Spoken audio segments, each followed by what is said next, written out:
Attention, you're listening to The Todd Huff Show, America's home for conservative, not bitter talk and education. Be advised, the content of this program has been documented to prevent and even cure liberalism, and listening may cause you to lean to the right.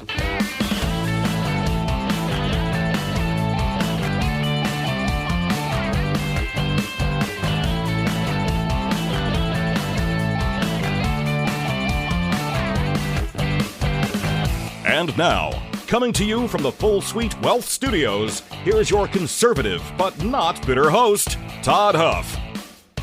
All right, my friends, it is a pleasure as usual to be here with you today. Thank you so much for tuning in to this episode of the Todd Huff Show, the Toddcast, as we call it. If you're listening on, well, to the podcast or wherever you listen, my friends, I welcome you to today's program. We give you the full digital version with all the receipts and background information, additional articles. That's in the Inner Circle email. It's totally free. That goes out each and every day. If you would like to get that, all you have to do is text the word truth to 317-785-1030.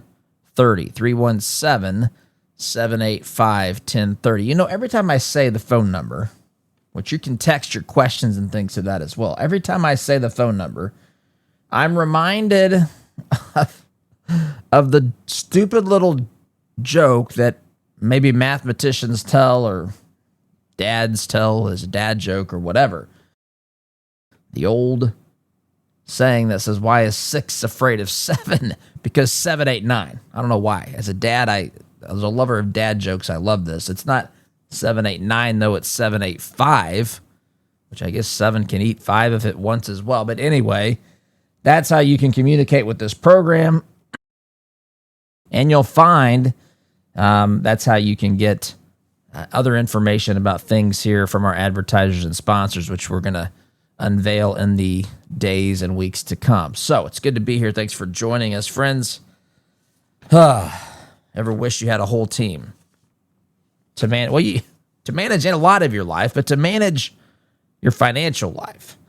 That's the beauty of family office services at Full Suite Wealth. Their experienced advisors bring together everything from high-level investment management, things like private equity, private credit, and option strategies, combined with complex legal needs. All those things customized for you, my friends. It's like having a family office just for you with people who know your story and your goals. If you're serious about planning for the long haul, check them out.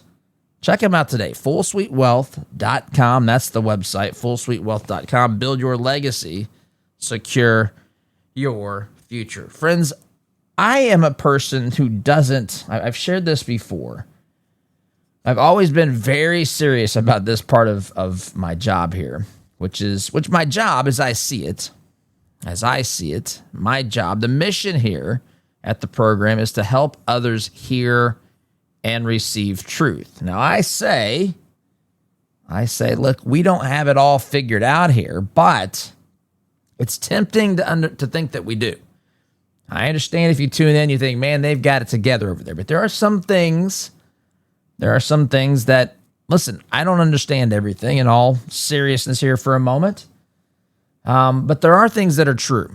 There are things that are true, and I think it's an undeniable truth that when truth is not spoken, when truth is not constantly shared, there are voids that are created, questions and holes in people's thinking, and those holes are easily and quickly filled with lies. Lies that a lot of people who are responsible, well, I say responsible, who have taken it upon themselves to create a narrative, they would love to fill those voids with things that are not true to get you, to get me, to get Americans to conclude what they want us to conclude, which is, of course, the founding fathers were crazy and terrible people,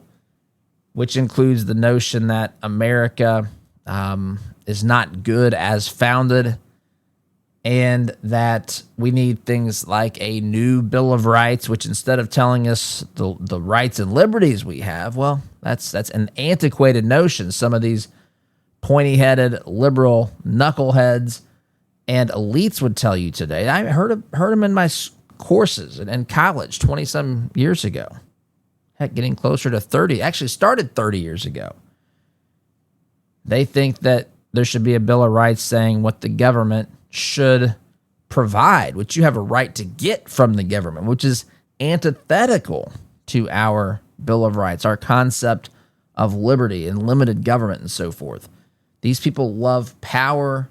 They love the worldview that is, again, antithetical to the one that this nation is built upon. And they hate politicians who, well, talk about America first, as we've seen with Trump, loving liberty, just the whole American experiment. They don't like it, and they have a vested interest, sometimes because it affects their pocketbook, sometimes because it affects their power and control, sometimes simply because they want to be in the in crowd, and the in crowd seems to always be on the side of loving big government. And there's a lot of factors that go into this sort of stuff. And dare I say, there's also the group that hates God. I call those folks the extreme godless radical left. They hate God. They hate truth. They hate God's ways. They hate the liberty that he's created. They hate moral truth, and they hate all those things. And they want to unravel any system that is built upon that references that, anything that's connected to that. They want to see it all unravel. And there's different groups, so not everybody falls squarely into, it's not, this is, people have their own reasons. Sometimes people just truly are ignorant as to how beautiful of a thing we have here in this great nation.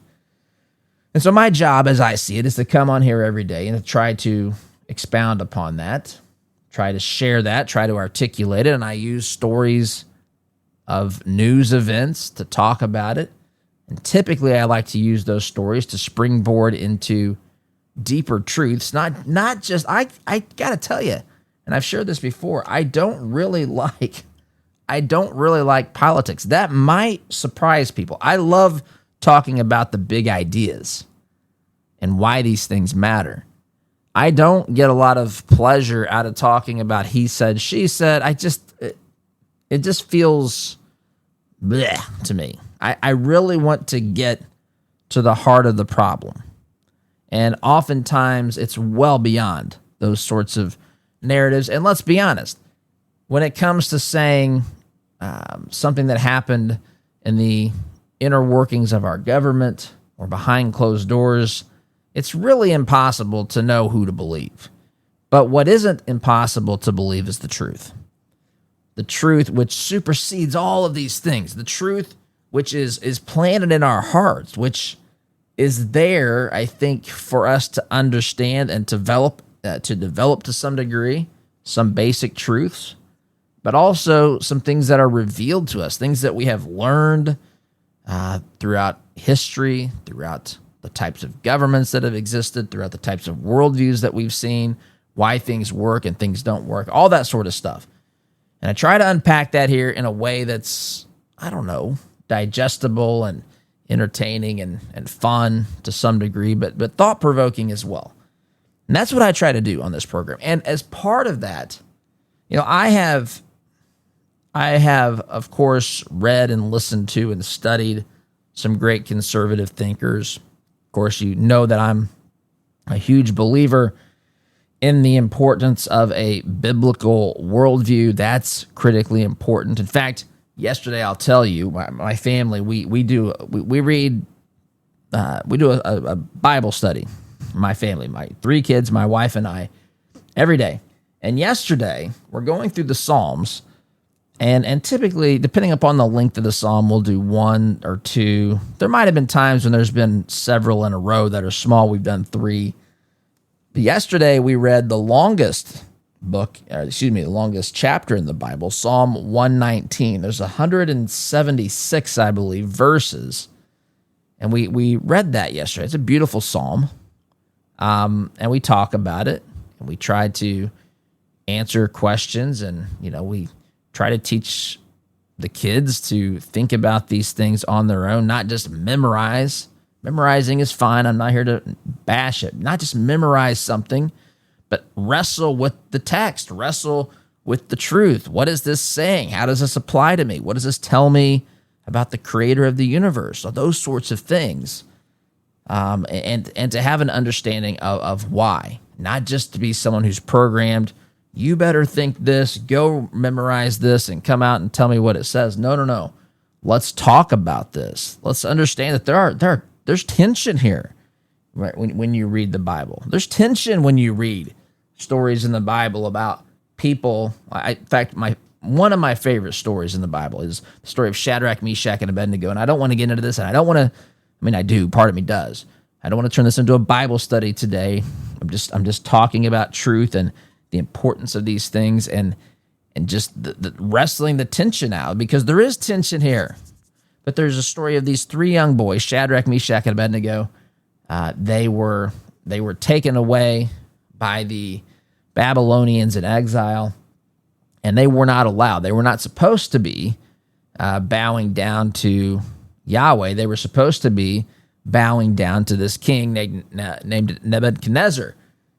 And Nebuchadnezzar had made this giant statue and basically had said, anytime you hear music being played, you're supposed to bow down and worship the statue. And these three young boys, and they were young boys, by the way, teenagers, it's believed, they wouldn't bow down, and they got in trouble by this. Listen, he liked these boys. Hey, guys, if you don't do this, I'm going to have to do something about it. And they said, oh, king, we're not going to bow down to you. I mean, I'm paraphrasing here. We serve Yahweh, the God of Israel, and we're not going to bow down to your statue. And so it had been declared that, hey, whoever doesn't do this is going to be thrown into this incinerator, this fiery furnace, as it was called. And again, the music was played. These boys didn't kneel. The king was furious. They heated up the incinerator multiple times hotter than it was ever intended to be turned up to, and the tension was real. And they said to him, I love this part of the scripture. They said, again, I'm paraphrasing. I wasn't necessarily even prepared to say this today as I'm just talking with you, but they said to him, O king, our God is able to save us from this fiery furnace, but even if he doesn't,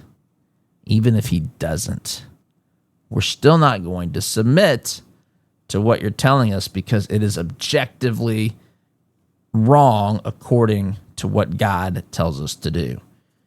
And so the story goes that Nebuchadnezzar threw these three young men in the fiery furnace, and then he realized as they were looking through the window that there were no longer just three people in the furnace. First of all, why was anyone standing there? Because the furnace had been so hot that one of the guards had basically been incinerated when the door was opened. But there were three people standing inside the furnace, but not just three. When they looked closely, they saw there was a fourth. And as Nebuchadnezzar said, one of those appears to look like the son of a son of the gods, or some, I don't know the term exactly, but basically Jesus came and saved them. Not even a hair was singed on their head. Now, there's tension there, right? There's tension there because you can believe the truth and you can pay the consequences for standing up for the truth. God might save you. God is under no obligation to save us from that. It's intense. And there's a lot of tension. And there's a lot of tension when it comes to the truth, accepting the truth, because there are absolute enemies to it. They hate it. And at the core, I'm telling you, they hate this because they do not find themselves coming into agreement with the truth. The ultimate truth is that there is a creator, and that creator has established a moral law, and that he is the one in charge, and that we're not God of our lives. We don't get to decide what is right and wrong. We don't get to redefine what God has made. For example, we don't get to redefine what marriage is. Just as an example, we don't get to redefine what gender is. We can try. I mean, we shouldn't try, but you can try and you can play games of make-believe, but it comes into an immediate conflict with truth and reality. And this is where we live today. We live in this, and you could pick multiple issues. And some issues are spiritual in nature. Some, I think, are just, maybe more things that we've learned from just the way that the world works about economics and so forth. Still true. But we have this wrestling with truth, and that's what we try to do here on this program, is to help people hear the truth, receive the truth, and build upon the truth, right? Just to accept it and to help live their lives according to it, to help build this society and our government upon it. Who wants to have a society, a government built upon some of the nonsense? You see what happens. We had it under the last administration, where nothing was real. You could just make up anything that you wanted. Again, I immediately think of gender and all these other things, and you can deny truth and deny the impact of inflation and deny how inflation is tied directly to government spending, and then acting shocked when inflation is radically high because, of course, we spent money like it was burning a hole in our pocket and so forth. But as I've studied and read and all these things, a lot of things, but I don't follow people really closely currently. There was one person I did follow closely, even when I started this program, and that was Rush. And there's a reason that I didn't listen. I'm not saying I never heard some of these people. I'm going to mention somebody. Here's why I'm saying this. But there's a reason I don't listen to a lot of other stuff. I read some things, I think about some things, and I come and talk about what I think I need to talk about for the day.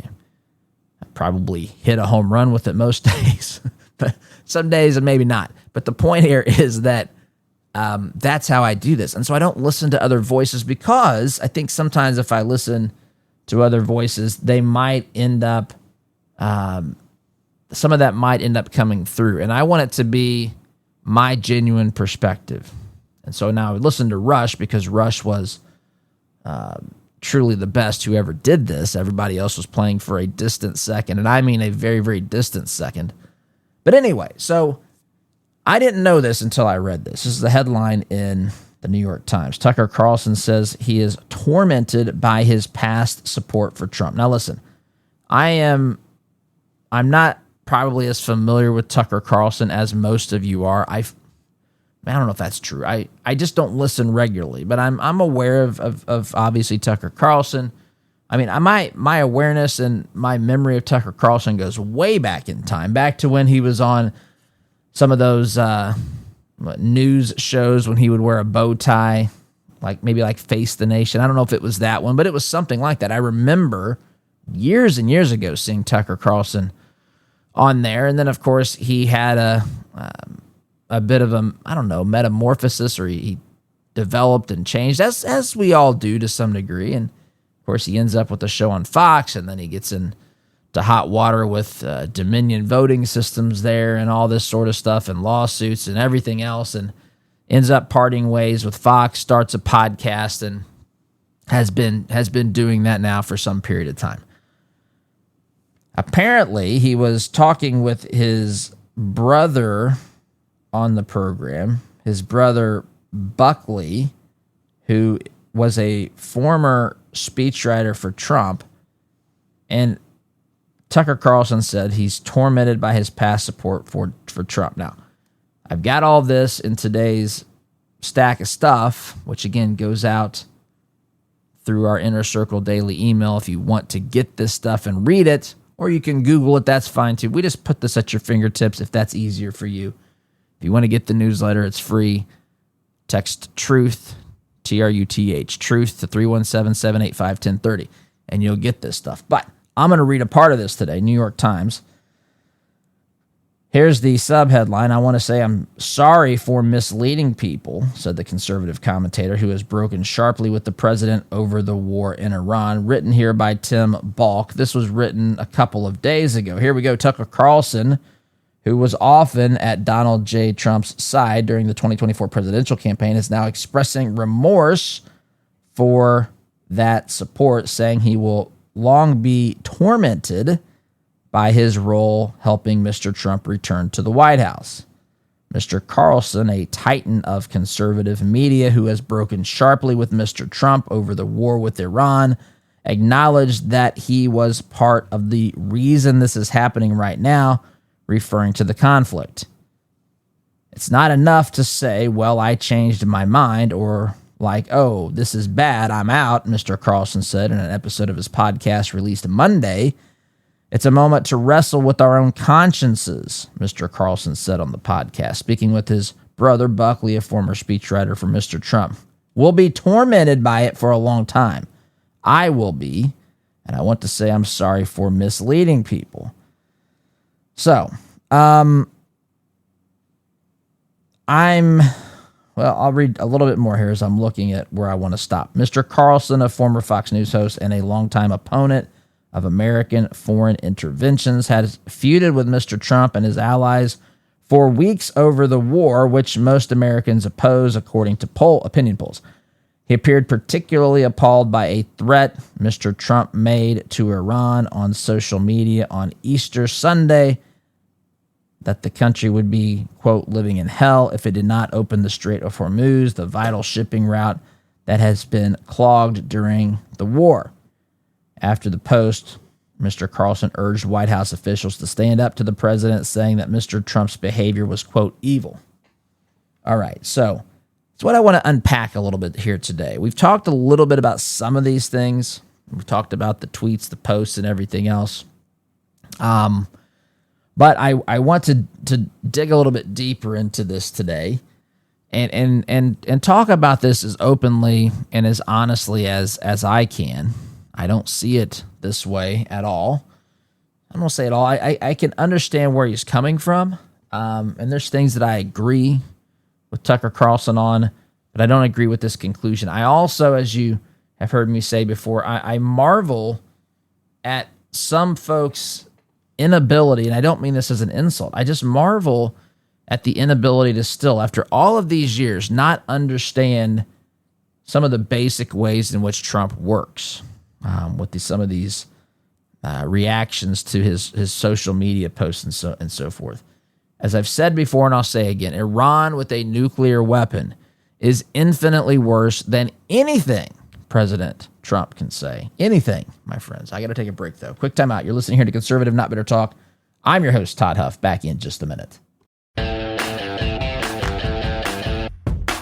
Welcome back, my friends. It is, again, an absolute pleasure to be here talking about Tucker Carlson's comments about Donald Trump, saying he'll be tormented by his support for him since Trump is now, of course, engaged in this war with Iran.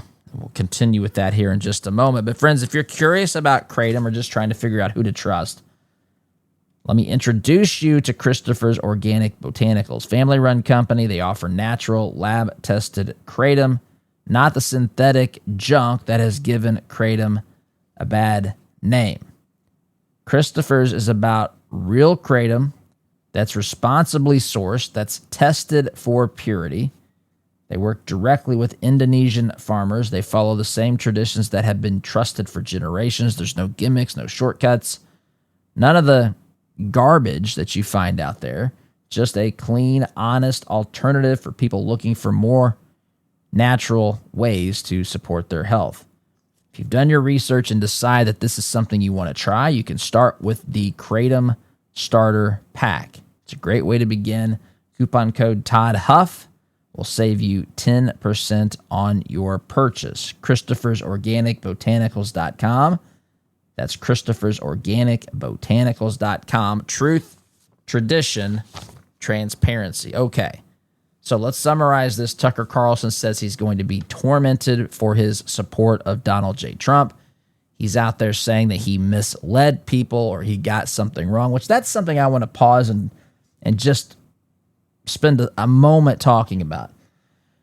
When I think of mislead, and maybe this is splitting hairs, I don't know, but misleading to me, lying, for example, lying is misleading, right? You mislead somebody. But to me, to tell a lie, it's typically, in my mind, in my thinking, it's an intentional act. It's an intentional thing to deceive. It doesn't just mean that I'm wrong about something. So when I hear misled people, I think lie, I think deceit, I think intentional. When I hear someone say I was wrong, I misunderstood something, I got this factually incorrect, that feels better to me than saying someone was misled. But regardless, I don't know exactly how he means that. And he's saying this because of his support for Donald Trump, and of course, he's really saying this because he's against war. And by the way, I'm against war.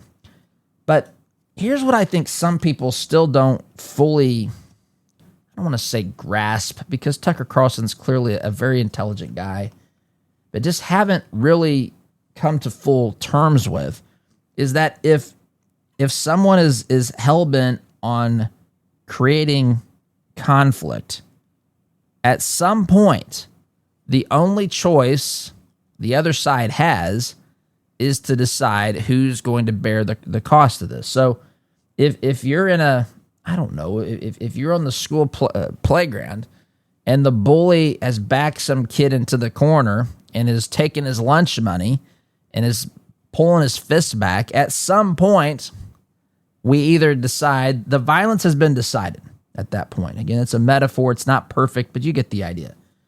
He's about to punch this little dude in the face. He's a big bully. And you've got the story of the other kid, the other kid on the playground that intervenes, comes in and steps in. But the decision for violence has been made by the bully. And so the sane people, the people who are not going to aggressively just go out and look for people to abuse, as Iran does, by the way, the sane people have to say, I can't let that happen. Because drawing a fist back on the playground as you're about to take the lunch money, not you, but as the bully is about to take the lunch money of the smaller kid or whatever, that's where we are with these nuclear weapons. It's like the bully on the playground telling the kid all day, hey, at recess today, I'm going to take your lunch money, as he passes him in the hall. Hey, I can't wait for 10:30 this morning because I'm taking your lunch money, little dude, right, as he passes him in the hallway. That's death to America, death to Israel, pursuit of nuclear weapons. Maybe this kid, you've seen him in fights on the playground before, right? I mean, that's what we've got with Iran. And so he's clearly got the intentions. He's fueled by hatred for you for whatever reason. The bully hates the kid he's going to take his lunch money. And here he is. He's got the means. He's got the opportunity. Lunch is coming up. And so the violence is going to happen. So what's going to happen here? For some people, I guess they think it's noble to just let somebody take your lunch money. I guess.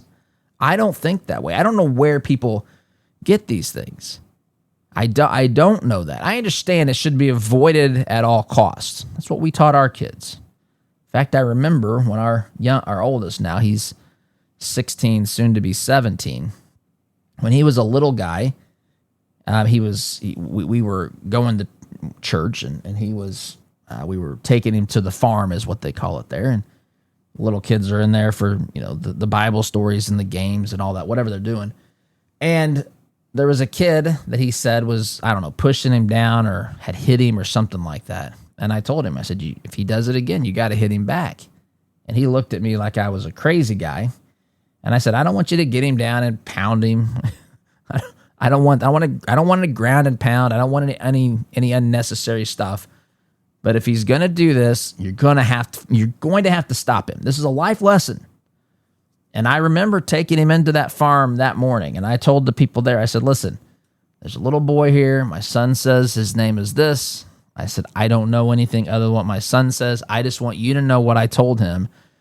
And he says this kid's been hitting him and pushing him or something like that. And I said, I told him to hit him back. I said, I don't want him to get in trouble. If you got any trouble with somebody, talk to me, because that's what I told him. And they nodded, and when they heard the name of the little boy, they said that sounds like a very possible thing, especially knowing our son, who's really like he's just it's an absolute last option for him. So anyway, that's again the same similar sort of thing, except for instead of just a bloody lip or a black eye, we're talking about the annihilation of an entire people group. They're talking about negotiations right now with Iran are incredibly difficult, and they don't have, we don't think, weaponry, or complete nuclear weapons, but they're incredibly close, we believe.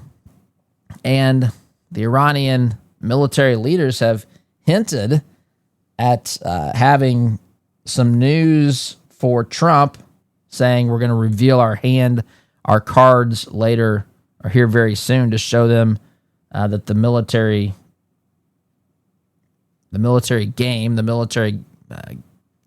game of cards that we're playing is going to change. We're going to show our hand here. And so that's what it comes down. Iran has decided there's going to be violence. It's unfortunate. I wish it wasn't the case, but now what do we do? Do we let the violence be inflicted upon the people who aren't causing the problem? The innocent bystander? An entire people group that's now in the crosshairs of Iran? Or do we preemptively strike? You don't have to love war to at least be sympathetic and understanding of that perspective. It doesn't make you a hawk if you get information where you see they are a very short time away from having this weapon. It's now or never. These people are pure evil. This is not like some domestic conflict we have here again, between two differing groups of people. Even the godless radical left. We're not talking about that. We're talking about people running the Islamic Republic of Iran who are incredibly abusive to their people. They believe in Sharia law. They believe in a theocracy. They believe that you submit to Islam or else, and that or else can mean at minimum you're a second-class citizen who pays additional taxes for not being Muslim, or there's some brutal things up to and including death, my friends. That's the basis for why Al-Qaeda attacked America on 9/11. They believed that they were justified and had this holy command by Allah to destroy, to kill the infidel. We've seen this unfold. It's right there for us to see. And so now Tucker Carlson feels responsible because he's an avoid war at all costs guy, which I am too, not at all costs, but at every conceivable cost. And it's easy to criticize the war because down the road, there's going to come a time where people are going to say, well, you supported this war. And at some point, it's going to be, the narrative is going to be that we shouldn't have had this, the war. But what we don't see, or what many people refuse to see, is that the alternative to the war may very well have been a nuclear Iran, which, again, is incomprehensible for a free world. That cannot be allowed to happen. That is infinitely worse than what's happening right now. So, timeout is needed for me. More on this when I get back. Sit tight. Back in a minute.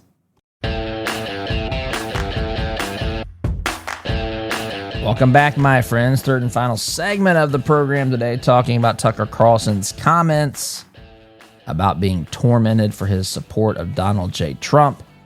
Going through that as fairly as I know how, my friends, and we'll conclude that here this segment. But let's face it, there's a lot of companies out there that don't share your Christian values. The good news is you do not have to invest in them. The folks at 48 Financial specialize in biblically responsible investing. They help screen out companies that go against your faith, your values, and help create a plan that's tailored to your goals, your purpose. And they do all the heavy lifting. And that allows you to focus on what really matters in your life. And so all you have to do is take an assessment, quick and easy assessment, to see if your current investments align or to what degree they align with your values and your beliefs. And all you have to do that is head on over to 48financial.com/Todd. Again, that's 48financial.com/Todd. Take the assessment. They'll tell you, they'll run the numbers and give you the data so that you can see to what degree your investments reflect your values. Again, 48financial.com/Todd. That's the website. Head on over there now, 48 Financial, because your values matter, and so does your money. All right, so just in the time we have here, let me wrap up or get to as much of this as I can. So Tucker Carlson feels tormented. He feels he's misled, or at least was directed his listeners, his audience, the wrong direction because of Trump, because he's now engaged in this war with Iran. Tucker Carlson is, neoconservative in that sense, where he says, no war at any cost. And there's a lot of wars America has been through recently, and some are excusable and others are not. And here we are, Tucker's basically saying, I wasn't just a passive participant. He was out there promoting Trump, supporting him, all that sort of stuff. And he would help explain Trump, I think, the way that he did anyway, to his audience, and helped connect those listeners with Trump. Of course, many of them were there probably already, the vast majority. But Tucker Carlson is very much anti-interventionist. He's very anti-Iraq-style wars, which I agree on that. Very skeptical of what's happening in the Middle East, and interpreted America first as we don't get pulled in to something like this. So now that Trump has got us in this war with Iran, which again, I would say Trump got us into this war not because, only because he was forced to make decisions that neither option was good, and this is the better option for reasons I kind of explained last segment. And I would say, even though Tucker Carlson would, I suppose, disagree, he would say Trump got us into the war. I would say Trump is trying to prevent the unthinkable, and this war that we're in right now is the much preferred option to the idea of a nuclear Iran. So, he's now regrets this to the point of saying he's tormented, which is, it's just interesting to me.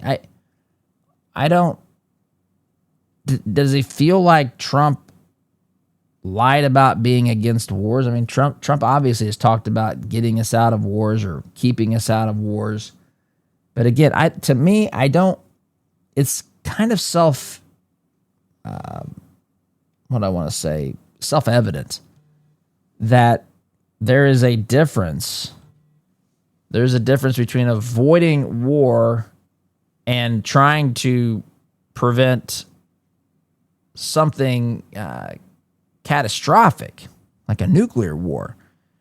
So in that sense, again, back to the analogies on the playground, you see that if someone has chosen violence and they're looking to get a game-changing weapon like nuclear weapons, it changes the calculus of this. So, I don't know. To me, this is overly dramatic. I know he's very disappointed in this, but in my way of thinking, you can say, I don't see how this is surprising. I think if you just look at it at the surface and say Trump says we're not getting in any wars, and now here we are bombing Iran, then you say, wow, how did I not see that coming? But this is, I don't think, contradictory at all. because, again, context matters. And the war that Trump is trying to keep us out of is a nuclear war with Iran. And these might be the only reasonable steps that remain that are capable of preventing that. And that, just how you look at that determines, I think, where you fall on this particular topic. I don't have any animosity towards Tucker. I think he's completely wrong here. I'm sympathetic. I understand what he's saying. And it's not completely invalid, because I agree that I don't want to be in a war either. But I also think that at some point, realism has to come into the equation. And you have to have a realization of the evil. These aren't just people with different perspectives. These are people, and I know it's dangerous to paint people as evil, but it's also dangerous to refuse to paint obvious evil as evil. That's dangerous too. And maybe that's the point of differentiation here. But music is telling me it's time to wrap up today, my friends. Thank you so much for listening. Have a wonderful day, SDG.